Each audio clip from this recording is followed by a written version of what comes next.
Hey, it's me, Rosie, Student Success Coordinator with Graduation Alliance. And today we are here to talk about tips and tricks on how to pass your final essay in your basic composition class at Northeastern Oklahoma A&M College. This class does have some unique passing requirements, so we will go over those, as well as it is very important for you to check out the final exam schedule for this class.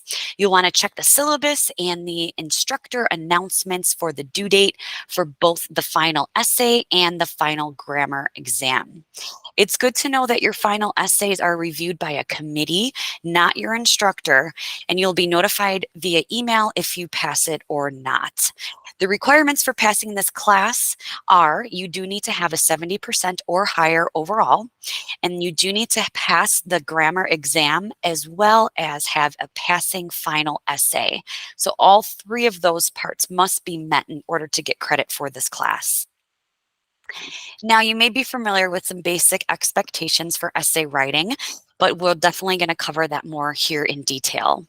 Now, you are expected to write a 5-paragraph essay, not 4, not 6, 5 exactly.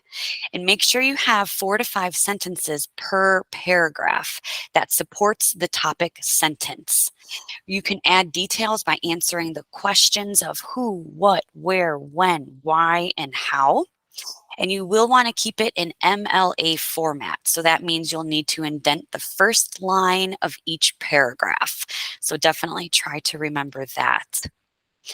Now, the prompt is just the question that you're answering in your essay. You will be given a prompt, a topic that you will have to write about, or you might get to choose. Now, it is incredibly important to read the prompt and reword it when creating your thesis for your essay. So, for example, if the prompt read, discuss 3 reasons why you would rather live in the city or the country. My thesis would look something like, I prefer to live in the city instead of the country because blank, blank, blank. I'd list out my 3 reasons. Now, we're going to talk more about the thesis because it is very important. So feel free to screenshot this, take a picture, copy it down. This formula tends to be super helpful for students. Now, the thesis is a short answer to the prompt, and it's always the last sentence in your intro paragraph. It is super important to read the prompt and then reword it when you're creating your thesis for your essay, as this is the whole point of your paper. So, for an example, this could be an example of a good thesis. So, Andrew is a great teacher because number 1, he goes out of his way to help his students. Number 2, makes learning fun with videos. And number 3, gets parents involved in the classroom. When writing your thesis, it is important to consider the prompt and what exactly is being asked of you. You want to stick on topic, of course. Now, typically the thesis is a brief answer to the prompt, which is then answered more in depth by the rest of the essay. So the thesis statement, remember, is usually the last sentence of the first paragraph.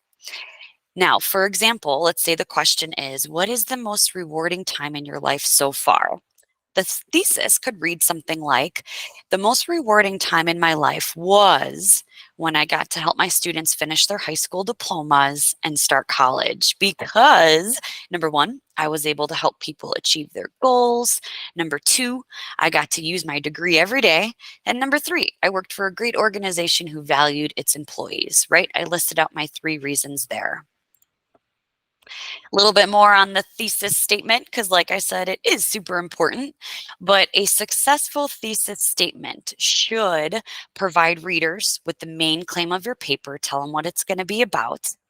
It should also make a claim that others can either agree or disagree with, and it's a statement rather than a question, and should always be written in your own words and not be a quote from a source. And remember, it should always appear at the end of your introduction. So now going furthermore into the basic structure of the essay, here's what it looks like, a nice little visual. You've got your introduction, which introduces the subject and what you'll be speaking about in your paper. The body is the meat and potatoes, right? It supports your thesis and it includes specific examples and all of your detailed information, answering who, what, where, when, why, how, right? All the details. And then is the conclusion, last but not least. So you will start your conclusion by restating your thesis, but not word for word. It'll gradually become more broad and general. So here's another great visual to just kind of give you a better perspective of how the flow goes. But you've got your intro, say what you're going to say, your main body, say it, right? And your conclusion, say what you have said. So we're going to break it down a little bit more piece by piece. So we'll start with the intro, but remember this is where you tell your audience about what your paper is about. And usually it starts with an attention grabber or a quote or a statistic or a fact. Like you really want to engage your audience here and have them interested in reading more about your topic, right? So this is when you bring up the focus or the main topic of your paper, AKA the thesis. And remember, your introduction should always include at least 4 to 6 sentences. Now, this example was pulled from a student's passing essay. I think it's a great example. It reads, "Wow," I exclaimed as I sat back and admired the beautiful child that was placed into my arms. I just can't believe I did that. So that right would make me interested and intrigued and want to keep reading. So the thesis could read something like this. Childbirth to me was the most rewarding experience of my life because here's the 3 reasons. I learned how to get over my fear of needles, find the right doctor group, and find techniques to help enjoy the most amazing moment of my life. So this is all kind of these great examples put into one nice visual. To dig further more into the body paragraphs now, which come, of course, after the introduction. Each of the reasons you gave in your thesis will have an entire paragraph to itself in the body of your essay. Typically, a thesis will consist of 3 reasons, and therefore you'll need 3 body paragraphs, right, to support those reasonings. Each body paragraph must have a topic sentence which explains what the paragraph will be about. And after your topic sentence, you'll need at least 4 sentences following it that contain more details about that topic, including, stories, facts, examples, all those goodies. I know it sounds like a lot, but we're going to take it one sentence at a time. Following those body paragraphs is the conclusion, which is kind of like your introduction, but you're going to word it a little bit differently. So you do want to restate your thesis here and explain what you told the audience already one more time. This is what we call wrapping up your essay in a nice, pretty bow. So if my thesis read, childbirth to me was the most rewarding experience of my life because I learned how to get over my fear of needles, find the right doctor group, and find the techniques to help me enjoy the most amazing life. My conclusion could read, childbirth to me was the most rewarding experience of my life because, as you can see, I learned how to get over my fear of needles, find the right doctor group, find techniques to help me enjoy the most amazing moment of my life. So see how we just reworded it just a little bit there. Now, these are some great tips and tricks to perfect your essay. It is always a good idea to make sure it sounds right before you turn it in. So you can do that by reading your essay out loud to yourself. You can often catch grammar mistakes or other errors there. Read it to family, read it to your kids, family members.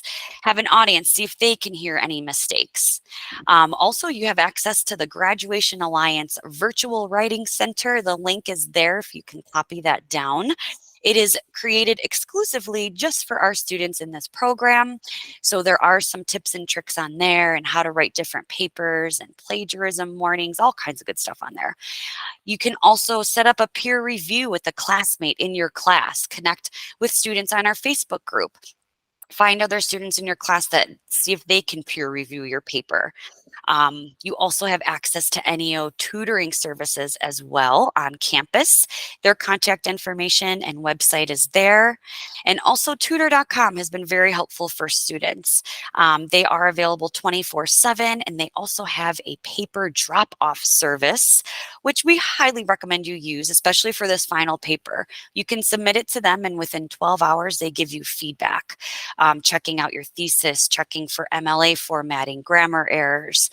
So I always recommend that, not just for your final paper, but any paper you have to submit for your college classes. Definitely use tutor.com as much as you need to. But these are all wonderful resources.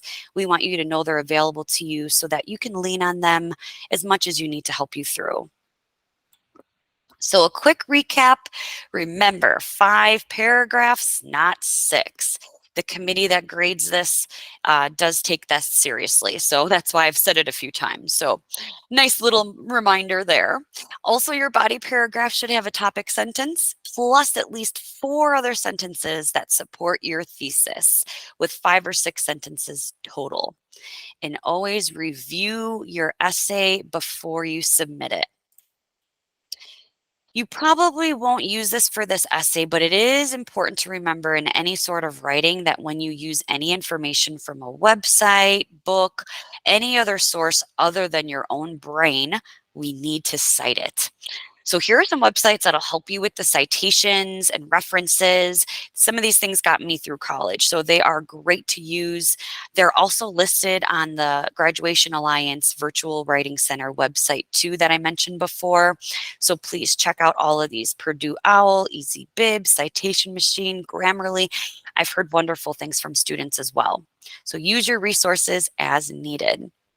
I do wish you guys the best of luck in this class and on your final exams. You're going to do great. But as always, if you need anything, please reach out to me or your student success coordinator. Thank you so much for your time today.